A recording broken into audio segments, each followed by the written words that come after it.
Hello everyone, and welcome back to our channel. Today, we are diving into the incredible life story of one of Africa's most important leaders, Patrice Lumumba. He was the first Prime Minister of the Democratic Republic of the Congo, and his fight for independence has made him a true hero in African history. But who was Patrice Lumumba, and why is his story so powerful? Let's find out. Patrice Lumumba was born on July 2, 1925, in a small village called Onaliwa, in the Kasai province of what was then known as the Belgian Congo. His family wasn't rich, they lived a simple life like many other Congolese families under Belgian colonial rule.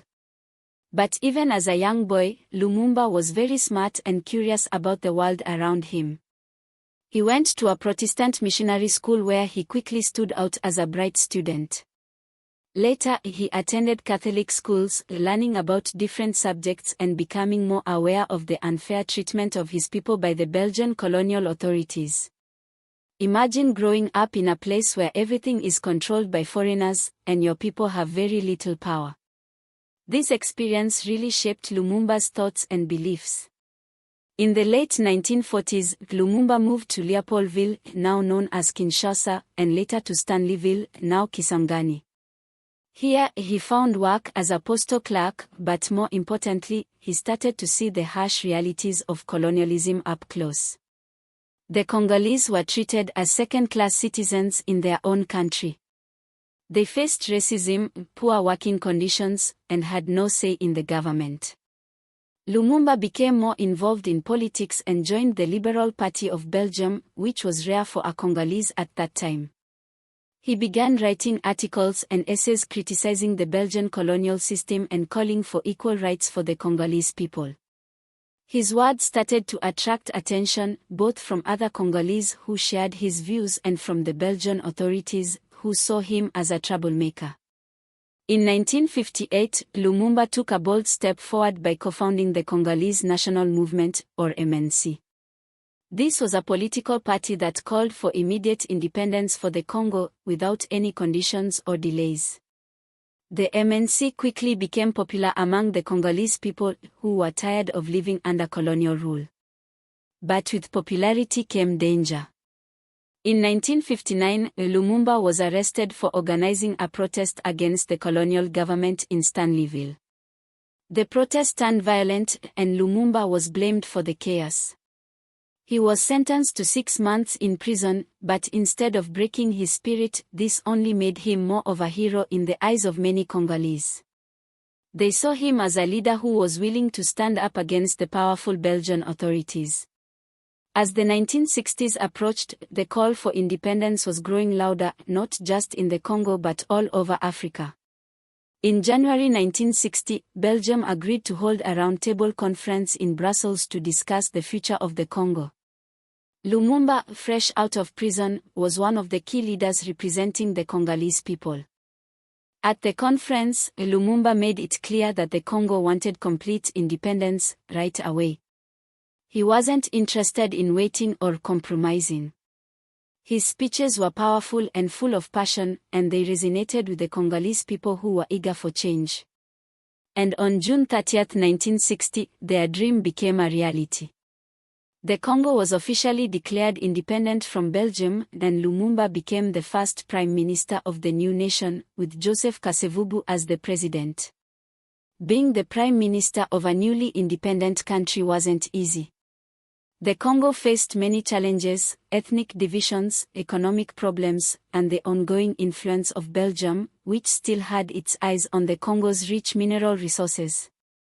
Lumumba wanted to build a strong, united Congo, free from foreign control, but he had to deal with many obstacles right from the start. Just days after independence, the Congolese army, known as the Force Publique, mutinied. The soldiers were unhappy because they were still being commanded by Belgian officers, and they weren't getting the promotions they felt they deserved. The mutiny quickly turned violent, with attacks on European civilians and businesses. Lumumba acted fast, replacing the Belgian officers with Congolese ones, but the situation exposed how fragile the new government was. As if the army mutiny wasn't enough, Lumumba's government faced another major crisis when the mineral-rich province of Katanga, led by Moise Tshombe, declared its independence from the Congo. This secession was backed by Belgian interests who wanted to keep control over Katanga's valuable resources. Lumumba saw this as a direct threat to the unity of the Congo and called on the United Nations for help. But the UN refused to take military action against Katanga, choosing instead to stay neutral. Frustrated and desperate, Lumumba turned to the Soviet Union for assistance, a move that alarmed the United States and its Western allies. This was during the Cold War, and the idea of a Soviet-aligned Congo was a nightmare for the West. The international tension around Lumumba's government grew, and it wasn't long before things took a dark turn. On September 14, 1960, just a few months after independence, Lumumba's government was overthrown in a coup led by Colonel Joseph Mobutu, who had once been one of Lumumba's close allies. Mobutu had the support of the United States, Belgium, and other Western countries who were eager to see Lumumba removed from power. Lumumba was placed under house arrest, but he managed to escape and tried to gather support in Stanleyville. Unfortunately, his efforts to reclaim power didn't work, and he was captured by Mobutu's forces in December 1960. What happened next was one of the darkest moments in Congo's history. On January 17, 1961, Patrice Lumumba was transferred to Katanga, where he was brutally tortured and eventually executed by a firing squad. He was only 35 years old. His assassination was carried out with the knowledge and support of the Belgian government, the CIA, and Katangese authorities. To hide the crime, his body was dismembered and dissolved in acid, leaving no grave behind. Lumumba's death shocked the world. He had become a symbol of the struggle for independence and freedom across Africa. Even though his life was cut short, his legacy lived on. Lumumba is remembered as a martyr for African independence, a man who stood up against colonialism and paid the ultimate price. Patrice Lumumba's legacy is one of courage, conviction, and an unbreakable love for his people and country. His leadership and vision for a free Congo inspired not only his own people but also many other African leaders and independence movements across the continent. Lumumba's determination to achieve true independence, free from any foreign control, made him a symbol of African dignity and resistance against colonialism. Even though Lumumba's life was tragically cut short, his impact continues to be felt.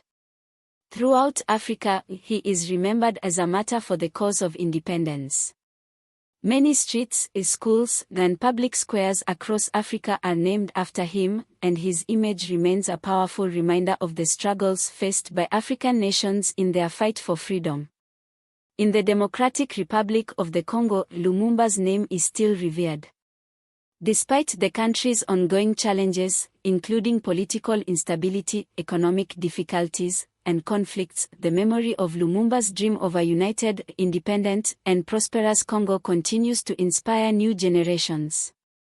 His ideals serve as a beacon of hope, reminding the Congolese people of their shared history and the importance of striving for a better future. In today's world, Patrice Lumumba's legacy has taken on a symbolic meaning that goes beyond the borders of the Democratic Republic of the Congo.